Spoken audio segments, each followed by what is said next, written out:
Дойче Думков, ты еще увидишь, как из-за твоей продажной глупости, Анна-Лена Бербок, Берлин будет гореть. Надо как-то сделать так, чтобы американские солдаты начали гибнуть. Да мы сотрем в порошок Варшаву и Вильнюс. Почему мы признаем Францию в ее границах?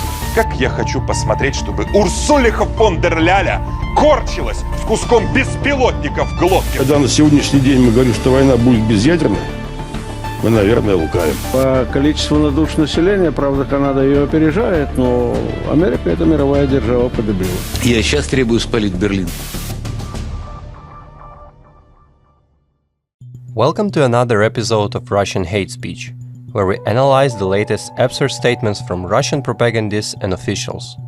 Today, we'll dive into some brazen claims on NATO, nuclear threats, and calls for the outright elimination of Western values. Let's start with Russian publicist Nikolai Starikov, who suggests a rather bizarre solution for the security of the Baltics, abandoning NATO.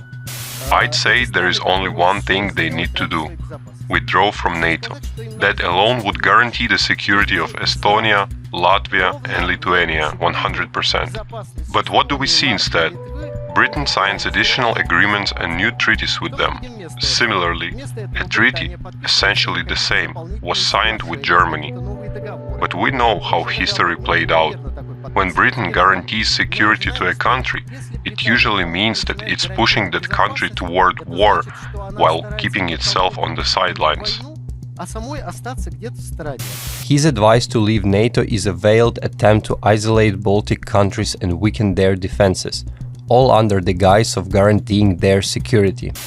Now, on to Sergei Karaganov, a Kremlin-aligned political expert who argues that nuclear escalation is not only necessary but desirable for Russia's victory over the West. The activation of nuclear deterrence is essential, among other reasons, to secure a decisive and steady victory with minimal losses in the war against the West and Ukraine. Additionally, it aims to facilitate a calm, dignified exit of the US and Western powers from the global stage, especially Europe, which has been the source of humanity's greatest misfortunes over the last 500 years. Framing Europe as a source of humanity's greatest misfortunes, he justifies aggressive posturing against the very structures that uphold international security. Moreover, this narrative aims to paint nuclear deterrence as a necessary force for a so-called dignified exit of Western influence from the global stage. Finally, we come to Alexander Dugin, an ideologue at the heart of Russian extremism, who views the West as an existential threat to Russia and the world at large. The West must be eradicated.